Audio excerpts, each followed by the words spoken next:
آپ کو بتایا جاتا ہے لاہور میں چیئرمین تحریک انصاف عمران خان کے خلاف لاہور ہائی کورٹ میں توہین عدالت کی کارروائی کے لیے درخواست دائر کر دی گئی۔ درخواست میں مزید کہا گیا ہے کہ لاہور ہائی کورٹ اسلام آباد میں پیشی پر عمران خان جتھوں کے ساتھ عدالت میں پیش ہوئے۔ سرکاری عمارتوں کو نقصان اور نعرہ بازی کرتے ہوئے عدالت میں پیش ہونا توہین عدالت ہے۔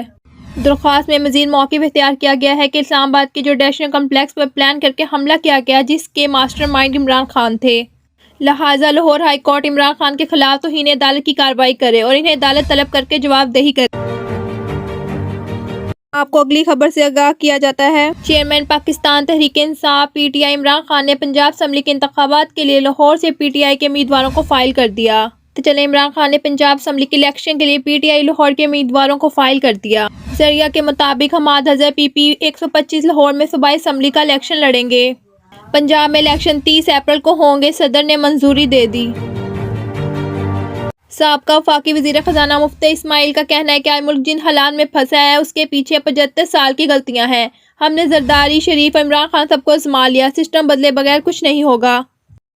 کراچی میں سیمینار سے خطاب کرتے ہوئے سابقہ وفاقی وزیر خزانہ مفتی اسماعیل کا کہنا ہے کہ 18ویں ترمیم کے تحت اختیارات صوبوں کو منتقل ہوئے۔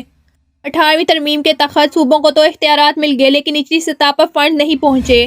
وفاق کو اخراجات کم کرنے ہوں گے۔ صوبائی حکومتیں ٹیکس جمع نہیں کرتی، صوبوں کو پیسے دے کر وفاق پہلے ہی خسارے میں ہوتا ہے۔ سابقہ وفاقی وزیر خزانہ کا کہنا تھا کہ 18ویں ترمیم پر بات کرو کہ مسائل ہیں تو مسائل بن جاتا ہے، بیرونی قرض چھوڑیں، اب تو مقامی قرض کے چنگال میں بھی پھنسے ہوئے ہیں۔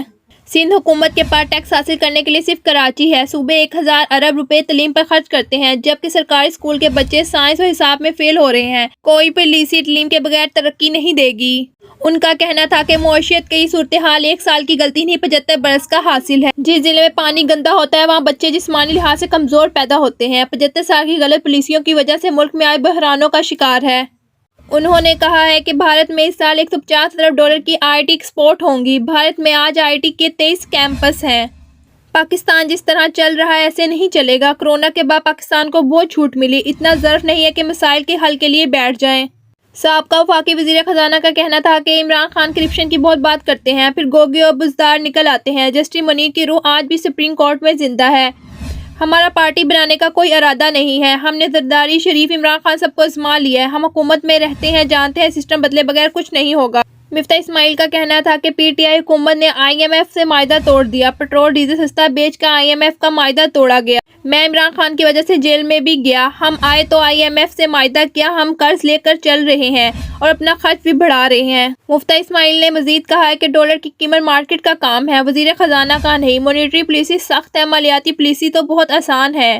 عالمی قرض نہیں مل رہا، ہماری ساکھ متاثر ہوئی ہے۔